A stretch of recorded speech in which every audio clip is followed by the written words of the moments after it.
C'est avec plaisir que nous vous présentons un nouvel épisode du podcast d'Agnus Sécurité, consacré aux droits de la sécurité privée et aujourd'hui plus particulièrement à la vidéoprotection. Outil de moralisation nécessaire pour les uns, frein au développement de l'activité pour les autres, le droit de la sécurité privée s'est véritablement développé à partir de 2012 avec la création du CNAPS. Il subit des modifications régulières et des compléments pour prendre en compte l'évolution des techniques et de la profession. La loi sur la sécurité globale du 25 mai 2021 a donc apporté des changements importants avec une réforme du CNAPS.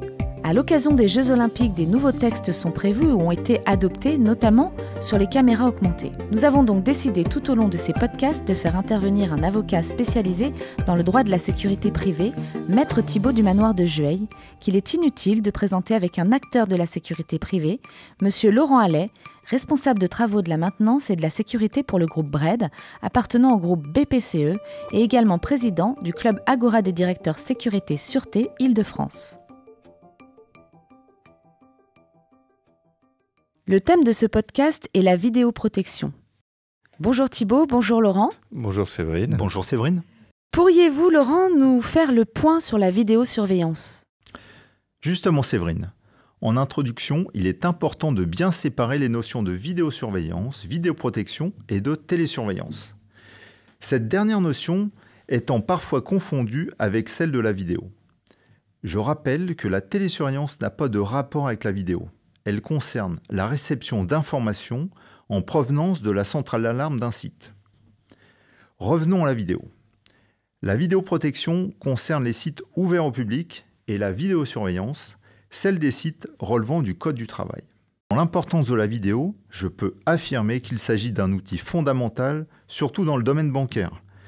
Il nous a permis de réduire le nombre de vols à main armée dont nous avons été victimes durant ces dernières décennies. Thibault, pourriez-vous nous dire en quelques mots quelles sont les évolutions du droit sur de la vidéosurveillance ? Alors je voudrais d'abord faire un petit préambule, c'est que souvent pour expliquer le droit de la vidéoprotection ou de la vidéosurveillance, on vous dit d'un côté il y a la liberté et de l'autre côté il y a la sécurité.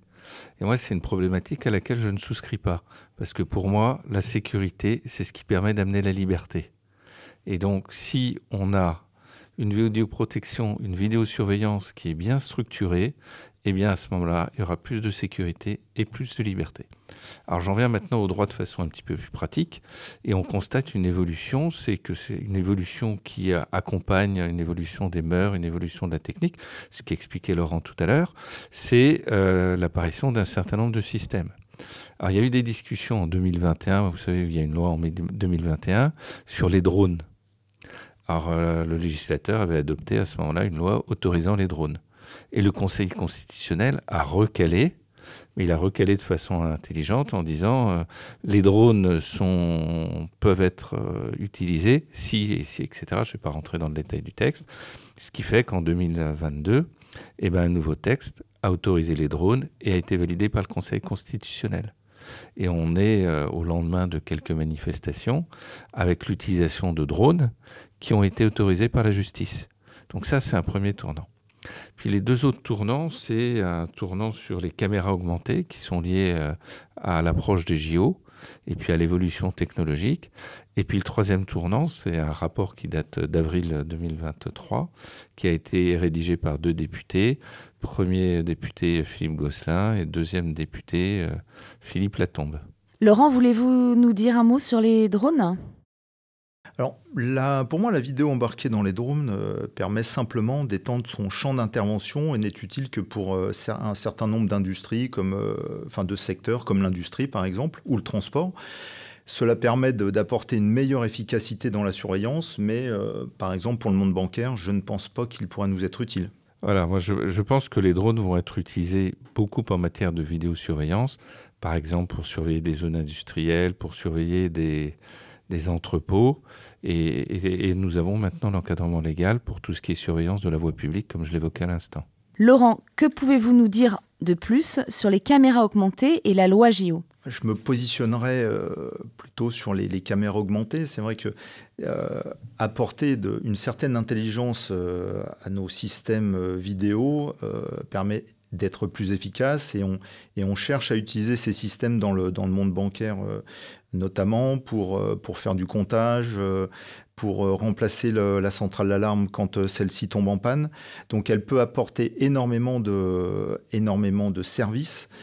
Néanmoins, on a toujours des difficultés à l'utiliser parce qu'en termes réglementaires, c'est extrêmement contraint. Et alors, sur le plan réglementaire, les caméras augmentées, c'était au départ une nouveauté en disant qu'est-ce qu'on va en faire. Alors, il y a certains tenants de personnes qui gravitent dans le monde de la vidéoprotection, vidéosurveillance, qui disent tout ce qui n'est pas expressément autorisé est donc interdit. Donc, il fallait un encadrement et la loi JO a apporté cet encadrement.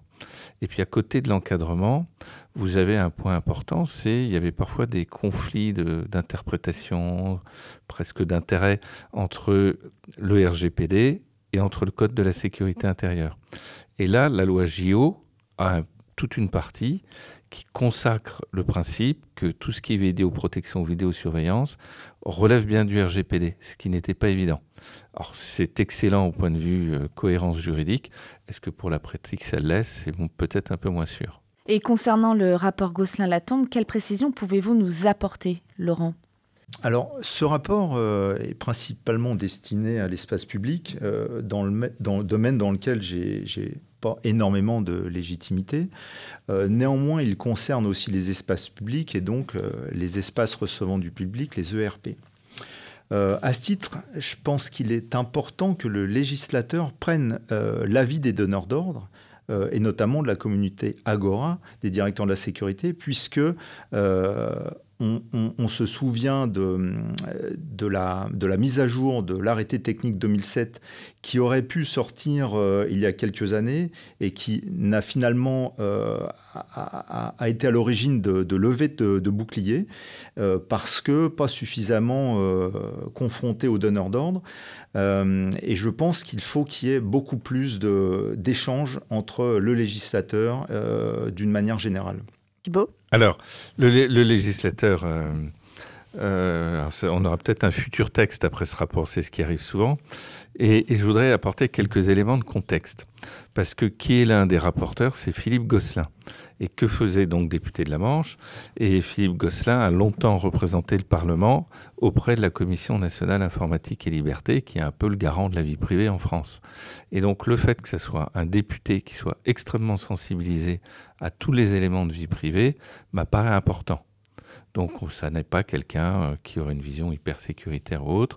Et donc les propositions qui sont formulées dans le rapport, alors, il y en a une trentaine ou une quarantaine, sont extrêmement intéressantes. Alors il y en a qui m'apparaissent dominer un petit peu les autres. Et quelles sont les propositions de recommandations qui émergent? Alors moi, il y a des recommandations qui m'intéressent, c'est celles qui concernent la biométrie. Parce que la biométrie, c'est pour le moment un tabou, où on a peur, à juste titre, d'une notation à la chinoise, mais c'est parce qu'on a une mauvaise approche de la biométrie, et tout ce qui est reconnaissance, par exemple, faciale, peut être utilisé de différentes façons. Et vous avez la possibilité, par exemple, de repérer un délinquant au milieu d'une foule, sans savoir qui compose cette foule. Est-ce que c'est attentatoire aux libertés? À mon avis, non. Par contre, identifier toutes les personnes qui composent la foule, disant ils sont allés manifester, puis les ficher d'une façon ou d'une autre, ça c'est totalement admissible. Mais ce que je viens d'évoquer, l'authentification faciale qui pourrait être faite sous le contrôle d'un magistrat, simplement pour des délits graves ou des crimes graves, m'apparaît une avancée qui serait nécessaire. Laurent, Thibaut, en conclusion, pouvez-vous nous dire quelles sont les évolutions que vous estimez souhaitables? Alors pour ma part, je dois rappeler que je suis un fervent défenseur de la liberté, mais que ces freins qui sont mis en place pour ralentir les innovations tentent à m'inquiéter.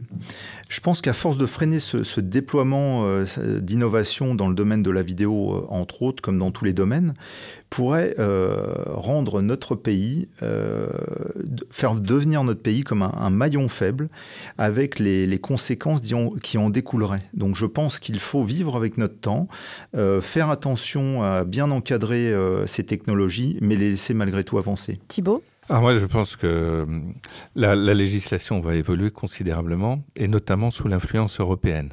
parce que vous avez des textes qui sont en discussion à Bruxelles actuellement, dont l'IA Act, donc une réglementation de l'intelligence artificielle, et qui va donner un certain nombre de pistes.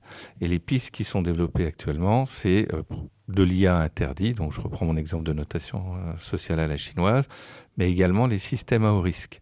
Actuellement, le Parlement, le Conseil et la Commission discutent de ce qu'est des IA à haut risque, mais ça sera des systèmes d'IA qui seront étroitement contrôlés. Et je pense qu'on l'appliquera à tous les systèmes de sécurité. Et donc, dans ce cas-là, le dilemme, si je reprends le dilemme habituel que je ne partage pas, liberté-sécurité, sera totalement résolu et pour le plus grand bénéfice, à mon avis, des citoyens. Merci Thibaut, merci Laurent, merci à tous de nous avoir suivis et à très bientôt pour un nouveau numéro.